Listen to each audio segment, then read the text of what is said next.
Dugaan korupsi bansos di era Anies terungkap, beras rusak, anggaran triliunan masih tersimpan di gudang. Potensi kerugian keuangan negara 2, sekian triliun. Pertanyaan besarnya adalah bagaimana konteks bansos di seluruh Indonesia yang anggarannya ratusan triliun. Kita masih mengingat ada kasus. Jadi kasus bansos ini kalau seandainya nanti benar ada kerugian keuangan negara, saya hakul yakin kerugian keuangan negaranya ini lebih besar daripada kerugian negara IKTP 2,3 triliun, BLBI 4,58 triliun. Jadi keresahan masyarakat yang meminta hukuman koruptor itu misalnya hukuman mati, itu menjadi hal yang wajar. Soal dugaan korupsi Bansos 2020 saya enggak tahu, itu kan program lama. Ya jelas lah, PJ Gubernur yang saat ini menggantikan Anies Baswedan pasti juga tidak tahu. Dan saya yakin pasti akan mencari informasi terkait kasus ini karena nilainya juga sangat fantastis sekali. Ini bahkan ada berita yang menurut saya agak mencengangkan sih, yaitu di sini Rudi kemudian menaruh kecurigaan karena vendor-vendor yang dipilih Pasar Jaya tak cukup meyakinkan. Hal itu diungkap Rudi merujuk hasil audit forensik yang belum dibuka ke publik.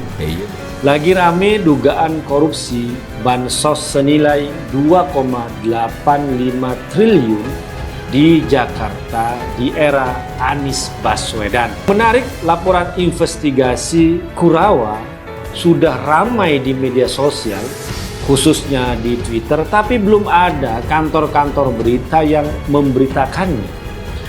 Portal-portal berita yang biasanya mudah sekali mengutip tweet-tweet untuk kasus dugaan korupsi bansos era Anies Baswedan ini tidak ada sama sekali.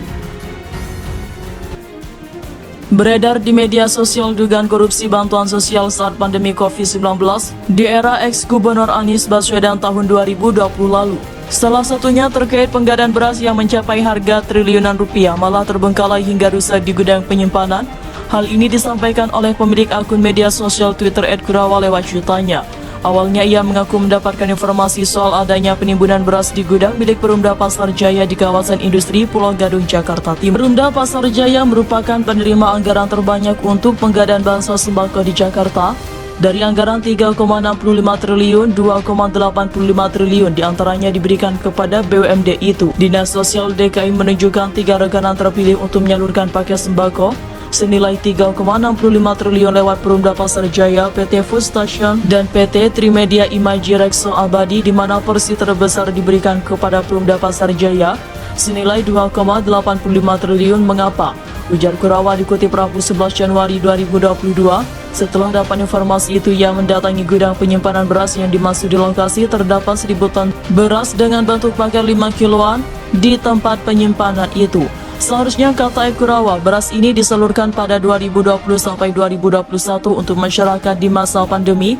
Namun beras malah masih tersimpan setelah sekian lama hingga kondisinya rusak. Dipastikan 100% kondisi beras bansos milik DKI ini rusak atau membusuk, bahkan untuk hewan sekalipun sudah tidak layak. Jamur kuning hingga menghitam jika kita buka karung-karung yang ditumpuk ini, ucapnya.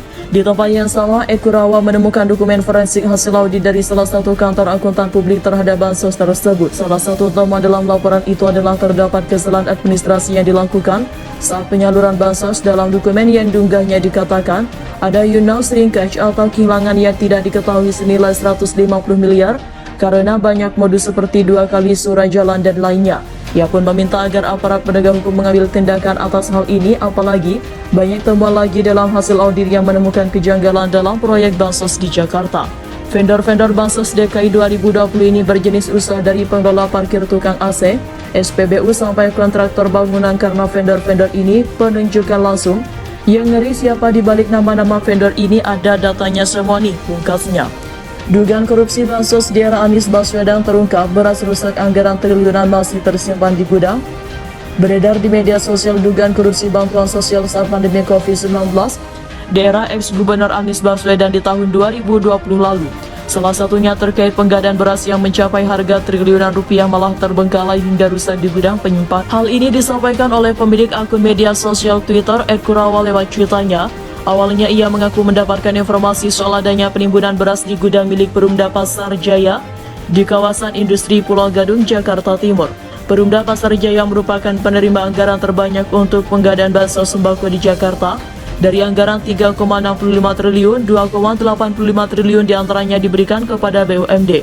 Dinas Sosial DKI menunjukkan 3 rekanan terpilih untuk menyalurkan paket sembako senilai 3,65 triliun lewat Perumda Pasar Jaya, PT Food Station, dan PT Trimedia Imaji Rekso Abadi, di mana porsi terbesar diberikan kepada Perumda Pasar Jaya senilai 2,85 triliun. Mengapa? Ujar Kurawa dikutip Rabu, 11 Januari 2022. Setelah dapat informasi itu, ia mendatangi gudang penyimpanan beras yang dimaksud. Di lokasi terdapat 1.000 ton beras dengan bentuk paket 5 kg. Di tempat penyimpanan itu, seharusnya, kata Kurawa, beras ini disalurkan pada 2020 sampai 2021 untuk masyarakat di masa pandemi. Namun beras malah masih tersimpan setelah sekian lama hingga kondisinya rusak. Dipastikan 100% kondisi beras bansos milik DKI ini rusak atau membusuk. Bahkan untuk hewan sekalipun sudah tidak layak. Jamur kuning hingga mie hitam jika kita buka karung-karung yang ditumpuk ini, ungkapnya. Di tempat yang sama, Kurawa menemukan dokumen forensik hasil audit dari salah satu kantor akuntan publik terhadap bansos tersebut. Salah satu temuan dalam laporan itu adalah terdapat kesalahan administrasi yang dilakukan saat penyaluran bansos. Dalam dokumen yang diunggahnya dikatakan, ada unknown shrinkage atau kehilangan yang tak diketahui senilai 150 miliar. Karena banyak modus seperti 2 kali surat jalan dan lainnya, ia pun meminta agar para penegak hukum mengambil tindakan atas hal ini. Apalagi banyak temuan lagi dalam hasil audit yang menemukan kejanggalan dalam proyek bansos di Jakarta. Vendor-vendor bansos DKI 2020 ini berjenis usaha dari pengelola parkir, tukang AC SPBU sampai kontraktor bangunan, karena vendor-vendor ini penunjukan langsung. Yang ngeri, siapa di balik nama-nama vendor ini ada datanya semua nih, pungkasnya.